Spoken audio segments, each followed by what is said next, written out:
হরে কৃষ্ণ, জয় রাধে। আজ আমি এসেছি দেউলটির শরৎচন্দ্রের বাড়িতে। এই শরৎচন্দ্রের বাড়ি আপনারা কিভাবে আসবেন শুনুন, এবং এখানে কি কি দেখার আছে দেখুন।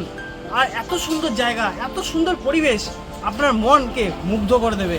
আজ এই যে শরৎচন্দ্রের বাড়ি দেখতে পাচ্ছেন আপনারা, এবার দেখেছেন এত সুন্দর জায়গা। মেন গেটটাই যেন কত সুন্দর ফুলে ভর্তি, এবং ভেতরে আরো কত সুন্দর সুন্দর জিনিস আছে, আপনাদের আজ তা দর্শন করাবো। এবং এখানকার যে পরিবেশ, একদম গ্রামীণ পরিবেশ, প্রাকৃতিক পরিবেশ, যেখানে পাশেই রয়েছে রূপনারায়ণ নদী। এখানে এসে আপনারা টাইম কাটাতে পারেন। তো এখানে কি করে আসবেন শুনুন, বাগনান থেকেও আসতে পারবেন, দেউলটি থেকেও আসতে পারবেন। বাগনান থেকে একটু বেশি দূর হয়ে যায়, তো আপনারা বাগনান থেকে যদি টোটোতে আসেন বা অটোতে আসেন, ডাইরেক্ট রিজার্ভ করে আসতে হবে। কিন্তু দেউলটি থেকে যদি আসেন, দেউলটি থেকে আপনারা বলবেন যে আমি শরৎচন্দ্রের বাড়ি যাব, পানিত্রাস বললে আপনারা টোটো অটো নিয়ে চলে আসবেন। বাস আপনারা এখানে আসলেন, এই মোড় থেকেই আপনাদের টার্ন নিতে হবে এইদিকে। এই টার্ন নিয়ে আপনি চলে যাবেন, এখানে রয়েছে কথাশিল্পী, এই মোড়ের ঠিক এই টার্ন দিয়ে আপনারা চলে যাবেন, সামনেই পড়বে। আর 1 মিনিটের রাস্তা। লোকেশন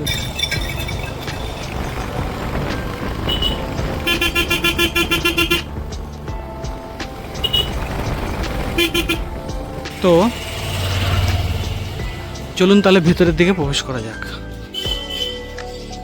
এই হলো আমাদের শরৎচন্দ্রের বাড়ি। কি সুন্দর জায়গা দেখুন, সে আগেকার দিনের দেখুন মাটির ঘরে দোতলা বাড়ি দেখেছেন।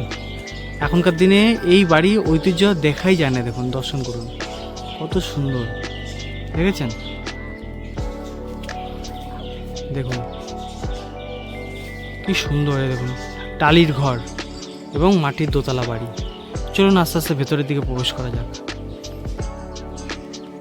দেখুন শরৎচন্দ্র বাড়ির বাইরের দৃশ্য, বাইরে থেকে দেখতে কিরকম লাগছে। এইখানে শরৎচন্দ্র থাকতেন। দেখুন কি সুন্দর জায়গা। তার পেছনে রয়েছে দেখুন বাঁশঝাড়, বাঁশ বাগান পেছনটা, এবং এই বাড়িটার বাইরের দৃশ্য দেখুন কত সুন্দর। এইটি হলো শরৎচন্দ্রের বাড়ি। এবং এখানে পাশে দেখুন, এখানে সব ফুলের রাজ্য, ফুলের দেশ। দেখেছেন কত সুন্দর ফুল বিক্রি হচ্ছে। দেখুন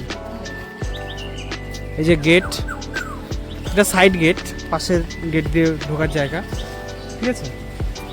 এই দেখুন শরৎচন্দ্র কুঠি লেখাই রয়েছে, দেখুন ঠিক আছে।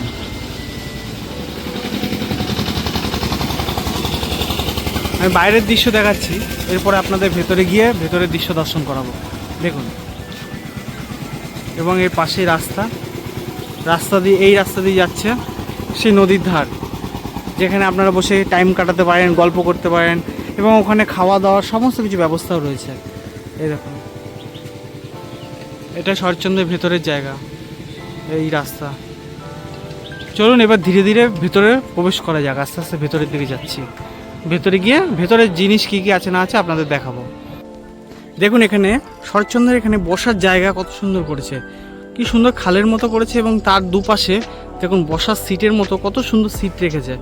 আপনারা যখনই আসবেন পরিবার পরিজন নিয়ে এখানে আনন্দ উপভোগ করতে পারবেন। এবং পাশেই রয়েছে দেখুন কি সুন্দর সুন্দর জমি, সব চাষাবাদ হচ্ছে, এবং পেছনেই রয়েছে দেখুন তালগাছের পেছনেই রয়েছে সেই গঙ্গা, রূপনারায়ণ নদী। খুব সুন্দর জায়গা, একদম পুরো গ্রামীণ পরিবেশ। আপনার দেখলে পুরো মন ভরে যাবে। দেখুন গরু চড়ছে, কি সুন্দর সুন্দর গরু, চারিদিকে গোমাতা চড়ছে। দেখুন দেখুন রাস্তা দিয়ে কত সুন্দর গোমাতা যাচ্ছে, একদম পুরো সেই গ্রামীণ পরিবেশ। দেখুন কি সুন্দর। আবার এখানে দেখুন যারা পিকনিক করতে চান, পিকনিকের জন্য খুব সুন্দর জায়গা। দেখুন পুরো ফুল কন্ট্রাক্ট, বাসনপত্র। এখনকার আমরা যে বাড়িঘর বানাই, সেই বাড়িঘর সিমেন্ট বালি দিয়ে পিলার বানাই। আর শরৎচন্দ্রের এই বাড়িঘর এই খাম্বার উপর দিয়ে গঠিত। এই খাম্বাগুলো কিসের? এগুলো কিন্তু কোনো লোহার সিমেন্ট বালির নয়, সব কাঠের খাম্বার উপরে এই ঘর রয়েছে, বুঝতে পেরেছেন? তাহলে ভাবুন আগেকার দিনে জিনিস এখনো কত মজবুত। আর এখন এখানে ব্রিজ বানাচ্ছে, ওখানে ব্রিজ বানাচ্ছে, লোহার সিমেন্টের, তাই ভেঙে যাচ্ছে। আগেকার দিনে কত স্মৃতিসৌধ, ওই জন্যই দেখাচ্ছি যে আগেকার দিনে কত স্মৃতিসৌধ আপনারা দেখবেন। এইটা ছিল শরৎচন্দ্রের রান্নাঘর, আপনারা দেখতে পাচ্ছেন এটা ছিল রান্নাঘর। এখানে রান্নাবাড়ি হতো এবং এইখানে ধানের গোলা, আগেকার দিনে সব ধানের গোলা রাখা হতো, এই যে সেই ধানের গোলা। ঠিক আছে।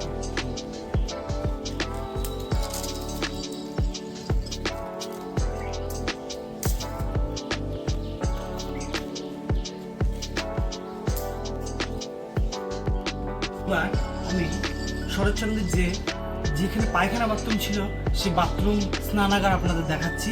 তো দেখুন, এই দেখুন সেই স্নানাগার বাথরুম দেখতে পাচ্ছেন, ওই যে বাঁশ গাছের নিচে দেখতে পাচ্ছেন, ভালো করে দেখুন। হ্যাঁ,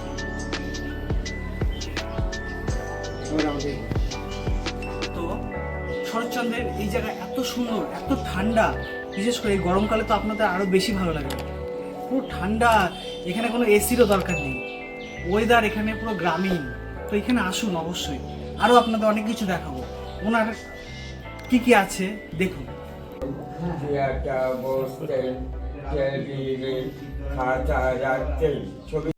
এই যে ওনার কুঠির, উনি পড়াশুনো করতে সব কিছু, এই যে ওনার সে তখনকার দিনে হুকো ছিল, ওনার যে লেখা, উনি তো কথাশিল্পী ছিল, এই যে বইপত্র, তারপরে এই যে হুকোর সব জিনিস, ওনার বাদ্যযন্ত্র, এই যে ওনার স্মৃতিসৌধ, এই যে শরৎচন্দ্র জি, আর ওনার যে বিছানা,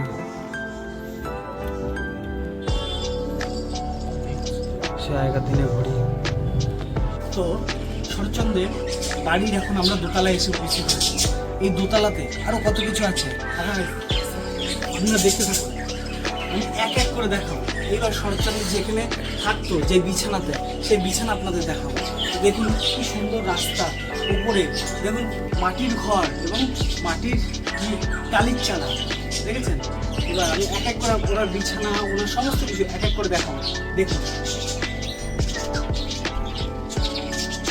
এখানে ওনার বিছানা, শরৎচন্দ্র থাকতেন ওনার বিছানা।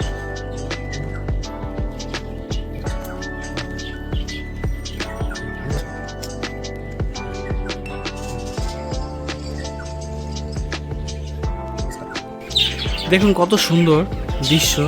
এখনকার দিনে এইরকম ঘর আর আপনারা দেখতেই পাবেন না, মাটির ঘরে টালির চালায়, আবার দোতলায়। দেখুন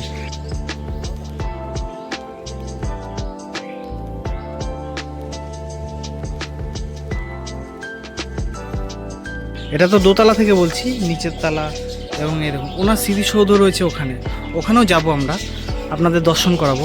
সামনেই রয়েছে কি সুন্দর পুকুর রয়েছে, দেখেছেন? এরকম পুকুর ঠিক সামনে রাস্তার উপরে।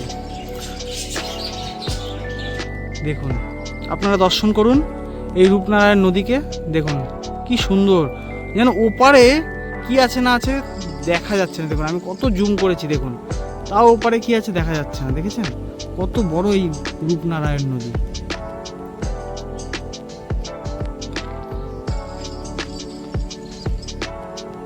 পুরো গ্রামীণ পরিবেশ এখানে। এখানে একবার যদি আসেন না, মন ভরে যাবে এই শরৎচন্দ্রের জায়গায়। শরৎচন্দ্রের এখানে গোমাতা, কত সুন্দর জায়গায় গোমাতা, আমাদের গোমাতা।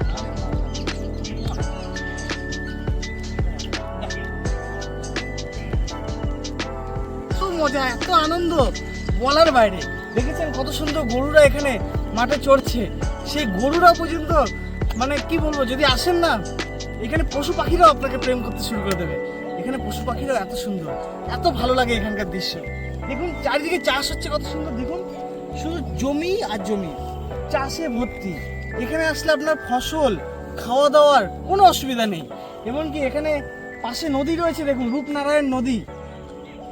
হ্যাঁ, এই নদীতে আপনি এসে স্নান করতে পারেন, স্নানের সমস্ত পুণ্যফল এই নদীতেই আপনারা পাবেন। এবং কত সুন্দর গরু চড়ছে, দেখুন দেখেছেন? গোমাতা কত সুন্দর চড়ছে। আপনাকে কোনো পশু আপনাকে ক্ষতিও পর্যন্ত করবে না, উল্টাও আপনাকে ভালোবাসবে। তো এখানে আসুন, দেখুন কত সুন্দর জায়গা। পানিত্রাস একদম, এ দেখুন খাল থেকে কি সুন্দর করে জল আমার রূপনারায়ণে প্রবেশ করছে। দেখুন দর্শন করুন, এরম দৃশ্য কোথাও পাবেন? সেই পাহাড়ি এলাকায় পাবেন একমাত্র। তো এই পানিত্রাসে আসলে দেখুন কত কিছু দেখার জায়গা।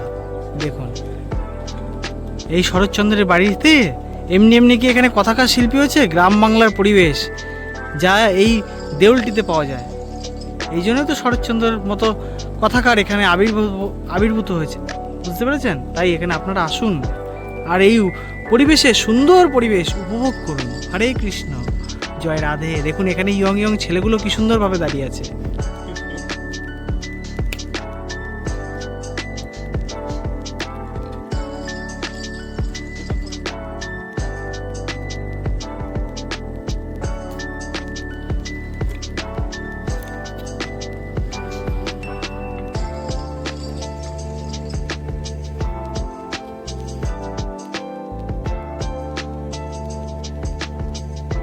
তো এতক্ষণ আপনারা এখানে মাছ দেখলেন, এবার আমি আপনাদের শুশুক দেখাবো। একবার জল থেকে উঠে আবার ভেতরে ঢুকে যায়, সেই শুশুক এখানে ভর্তি আছে। দেখুন, এই দেখুন, এই দেখুন, এই মার্কের মধ্যে দেখুন, মার্কের দিকে ভালো করে তাকান, এখনই দেখাবো। দেখুন, এই দেখুন, উঠলো, জলে ঢুকে গেল। আবার আরেকবার দেখাবো, ঠিক আছে? আরেকবার লক্ষ্য করুন ভালো করে, আরেকবার মার্ক করে দেখাবো। এই দেখুন, এই দেখুন, ওই দেখুন, জলে ঢুকে গেল। দেখলেন? এখানে আসলে প্রচুর শুশুক দেখতে পাবেন, প্রচুর।